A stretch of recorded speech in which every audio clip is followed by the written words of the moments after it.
Madam আইতেছে। কস madam আইতেছে কই? আরে ওই যে রাস্তায় 2 মিনিট লাগবে। ঠিক আছে।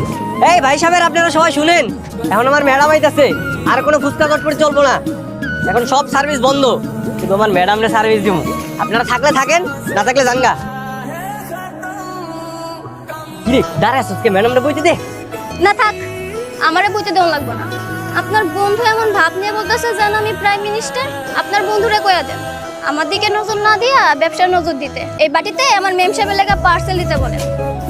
আরে মেম সাহেবের তো পার্সেল দিমুই, তার আগে আমার ম্যাডামের লেগা স্পেশাল একটা ফুচকা বানাই দিয়েছি, কোনো টাকা পয়সা লাগবে না। দেখছেন ভাই, এই কাজের মেয়ের জন্য আমাদের সবাইকে বসায় রাখছে ফুচকা না দিয়ে। আরে ভাই বোঝেন না, এটি স্পিচ চলতেছে। ম্যাডাম শুনেন, ব্যবসা সঙ্গে যায় কারা কাছে, তাতে কিছু আসে যায় না। আমার ব্যবসার দিকে বড় হইলো তুমি, আমার দোকানের আলো তুমি, হ্যাঁ ব্যবসার লক্ষ্মী তুমি। আজকের ফুচকাটা খান, আজকে নাকি অনেক ভালো কইরা বানাইছে। গতকালকের ফুচকা ভালো হয় না দেখা বেটারে এমন জারি দিছি, কইছে আর কোনোদিন ফুচকা খারাপ করে বানাইবো না। নেন মেম সাহেব, আজকেটা খাই দেন তো কেমন হয়েছে। আচ্ছা ঠিক আছে, আমি খাবো না। রান্নাঘর অনেক অপরিষ্কার হয়ে আছে, তুই যা তাড়াতাড়ি রান্নাঘর পরিষ্কার কর, যা। বাসা বাসা পেপার দিয়ে যাবি? হ্যাঁ, তোর যা লাগবে না, তুই নাম, সাইকেল থেকে নাম, আজকে আমি তোর পেপার নিয়ে যাবো, তুই দোকান খুল। কেন তুই যাবি কেন? আরে খান সাহেবের বাসা যেমন পেপারগুলো দিয়ে আসবো, সাথে লাবণীরও দেখা হয়ে যাবো, হাটেও যাওয়া হইব, কলাও বিক্রি করা হইব। কিন্তু ওই বাইতে তো পেপার লয় না। আর পেপার লাগে তো কি হয়েছে, লাগবে মাগনা দিয়ে মু। লাগলে মাগনা দিয়ে মু। পেপার কি আমার বাপের কাছে রাম, তুই যে মাগনা দিবি? রে তোর পেপার কয় টাকা? 10 টাকা। ধর তোর 10 টাকা ধর, তুই আমার দোকান খোল। আমি এখন ধুম করে যাইয়া দুপ করে দেখা টুপ করে এসব, যা তুই দোকান খোল। পেপার পেপার পেপার আনছিলাম, কারো লাগবে নাকি? আরে আরে তুমি এনে, তুমি এনে কি করতেইছো? এখন যদি সাহেব তোমার দেখে ফেলায়, তুমি জানো কি বড় ঝামেলা হতে পারে। ম্যাডাম তুমি কইলা না সামনে কয়েকদিন তুমি আসবা না, এই কারণে তোমার দেখার লেগে আইসাম। এই কে তুমি? তুমি এই বাড়িতে ঢুকলে কি করে? কাকে চাও? না না চাচা, এই যে পেপার আনছিলাম চাচা, পেপার লাগবে নাকি? এই বাড়িতে কেউ পেপার পড়ে না। যাও তুমি বাইরে যাও। আমরা কয়েকদিনের জন্য বাইরে যাচ্ছি, তুই এক কাজ করিস, তুই এর মধ্যে ঘর দোর একদম সুন্দর করে পরিষ্কার করে রাখবি, আর খবরদার বাসা থেকে বের হবি না।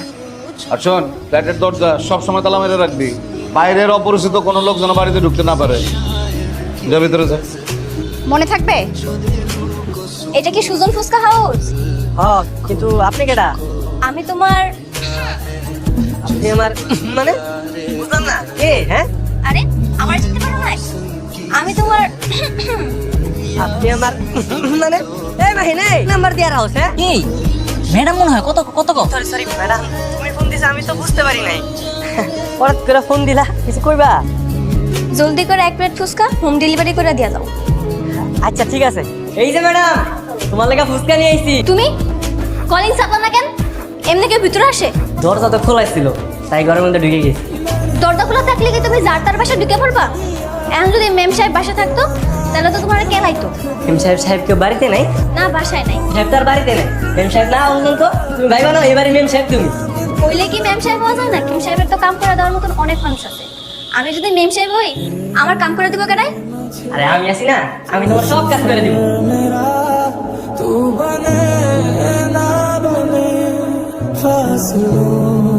এবার কেডাই মালিক এলো নাকি আবার? আরে না না, মালিক কই থেকে আইবো?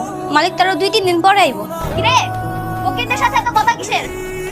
ও দাঁড়ায় দে, গজা মালিক বাসায় নাই। ফকির তারায় দে না, মালিক বাসায় নাই। হারামজাদা, এই তুই আবার আমার বাড়িতে ঢুকছস? তোর আমি সেদিন বলছি যে তুই আর কোনো সময় এই বাড়িতে আসবি না।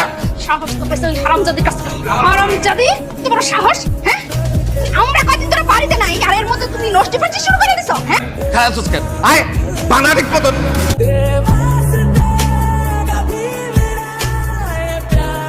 আমি ঠিক আছে, আমার কিছু হয়নি। কিছুই হয়নি, মারতে মারতে অজ্ঞান করে লেগেছে, আর কিছুই হয়নি। সুজন তুমি কেমন আছো সুজন? আমি ঠিক আছি, কিন্তু তুমি এনে কি করতেছো? ওর তোমার আইতে দিল? আমি লুকায় আইছি। তুমি ফিরা দাও, চাইলে ওরা তোমার মাইরা ফেলে। মারলে মারুক, প্রয়োজনে মরে যাও। সেই যন্ত্রণা থেকে তোমার না দেখার যন্ত্রণা বেশি কাম করতেছিল। সাহেব অনেক ডেঞ্জারাস মানুষ, উনি তোমার মাইরাই ফেলাইবো। ভালোবাসার লেগে নাইলে মরে গেলাম। এই কি ব্যাপার? কাজ ফেলে দিয়ে এগুলো কি শুরু করেছিস কি? হ্যাঁ, তাড়াতাড়ি কাজ কর, এগুলো সব পরিষ্কার করে যেগুলো। হুজুর দিয়া তোকে বিয়া পড়াই দিলাম, এখন তো তোরা জামাইবো, দোয়া করি সুখে থাক। তুইও চল আমাকে লগে। আমনে ফুচকার দোকানটা বেচা দিয়া তারপরে আমি আইতাছি। আর তুই জেনে থাকো তো আমার কিন্তু জানাই দিস। আচ্ছা ঠিক আছে, ভাইয়া আমাদের জন্য দোয়া করবেন। অবশ্যই বোন, সাবধানে থাকিস। তুইও সাবধানে থাকিস। তুমি এমনি কেউ ভয় দেখায় নাকি? আরেকটু হলে তো আমি স্টক করতাম। আমি আছি না, আমি যতদিন আছি তোমার কোনো ভয় নাই। চল আমরা দুজন মিলা স্বপ্ন সাজবো। স্বপ্ন? কিসের স্বপ্ন? তোমার সংসারটা আস্তে আস্তে বড় হইব, কয়দিন পরে পোলামাই হইব, ওরা ঘরের মধ্যে দুষ্টামি করবো, আর আমি লাঠি নিয়ে এসে বলবো এই বেটা দুষ্টামি করো, আর আমার কাছে কিন্তু বিচার দিব। হয়েছে, যাও গিয়ে গোসল করে আও, আর আমি রান্না চাপাইতেছি। আচ্ছা ঠিক আছে। ক এখনো সময় আছে, ক কই আছে ক। তুই তুই জানোস না মানে ও কই আছে, বাঁচতে চাইলে কই দে, কই আছে ওরা। স্যার বিশেষ করে স্যার আমি কিছু জানি না, আমার শুধু কইছে ওরা ঢাকায় গেছে, এরপর কই আছে আর কিছু জানি না আমি স্যার। কত বড় সাহস ওর, কত বড় সাহস আমার বাড়ির কাছের মেরে নিয়ে ভাগে না, হ্যাঁ আমার বাড়ির কাছে মেরে নিয়ে ভাগে। ওই ওর ফোন বের কর, ওর ফোন বের কর। ফোন ধরলে জিগাবি কই আছে, জিগা জিগা কই আছে জিগা। সুজন তুই ফোন বন্ধ করে রাখ, এরা পাইলে তোর মাইরে ফেলে সুজন। সুজন ফোন বন্ধ করে হ্যালো রাখ, সুজন।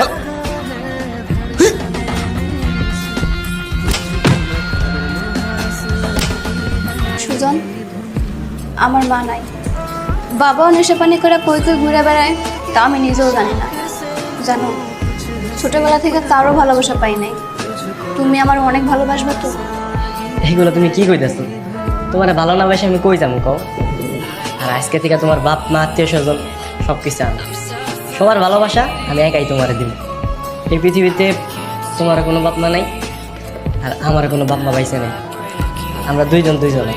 কি মাহেন ভাই দোকান খুলেন না? স্যার আপনার মোবাইল একটু দেন তো। মোবাইল দিয়ে কি করবেন? সুজন একটু ফোন দিব। ও আচ্ছা না,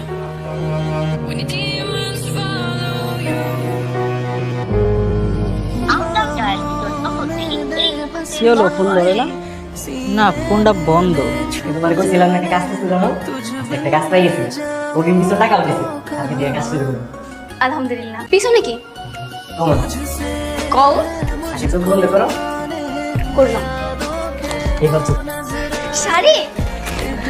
বিয়ের পরে তো তুমি নতুন ভাবে শাড়ি করো না, এই কারণে তোমার লাগে একটা নতুন শাড়ি, কাঁচের চুড়ি আর একটা ফিতা। এই খুললো না, খুললো না। আর আমি কাজ শেষ করে বিকাল বেলা তাড়াতাড়ি দিল নতুন শাড়ি করে আমার জন্য অপেক্ষা করো। আমি নতুন ধরে নতুন শাড়ি মন বেড়ে দেখি। ঠিক আছে। কি ব্যাপার, কোনো খোঁজ খবর পেলে? না এখনো পাই নাই, আর খোঁজ পাইলে তো তুমি জানতা না। আশ্চর্য, একটা মেয়ে বাসা থেকে চলে গেছে, সেই মেয়েকে খুঁজে বের করতে এতক্ষণ লাগে? চিৎকার দাও কেন? সব তো তোমার দোষ। তোমার আমি বারবার নিষেধ করছিলাম যে এই মায়াটারে তুমি কথায় কথা বাইরে পাঠাবে না। তুমি আমার কথা শুনছো না গুরুত্ব দিছিলা? হ্যাঁ, এখন সব দোষ আমার। আর যে মেয়ে বেরিয়ে গেছে এখন তার কোনো দোষ নেই। এখন কোত্থেকে খুঁজে বের করবে, বের করো। ওর ছবি আমি ঢাকার সবার কাছে ছড়াই দিছি। ওরা তো ঢাকার বাইরে আর কোথাও যাবো না, যেইখানে ওদের খুঁজে পাইবো পয়লা ওই পোলাটারে গুম করবো, তারপর ওই শরীর হাত পা গুড়া করে বাসায় নিয়ে আসবো। জামাই কি বাড়তে নাই? না হয়েছে কি, আজকে অ্যাডভান্স টাকা দেওয়ার কথা ছিল, তো এখনো তো আসলো না। টাকা কি আজকে দিব না? ও বাসায় আসলে আমি বলবো। ঠিক আছে, সমস্যা না।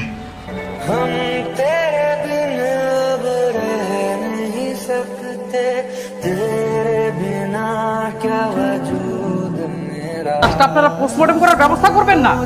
রাত তো কম হয়নি। স্যার আপনি মিটিংয়ে ব্যস্ত ছিলেন, এই জন্য করা হয়। আমি মিটিংয়ে ছিলাম, আপনারা দায়িত্ব নিয়ে কাজটা করবেন না? এই মেয়ে, এই এত রাতে আমার বাড়ির সামনে বসে আছো কেন? চাচা, আমার স্বামী এখনো বাসায় ফিরে নাই। বাড়ি ফিরে নাই, ফিরবে। ঢাকা শহরে যে যানজট। ফোন করো, ফোন আছে? ফোন করছিলাম চাচা, ওর ফোনটা বন্ধ।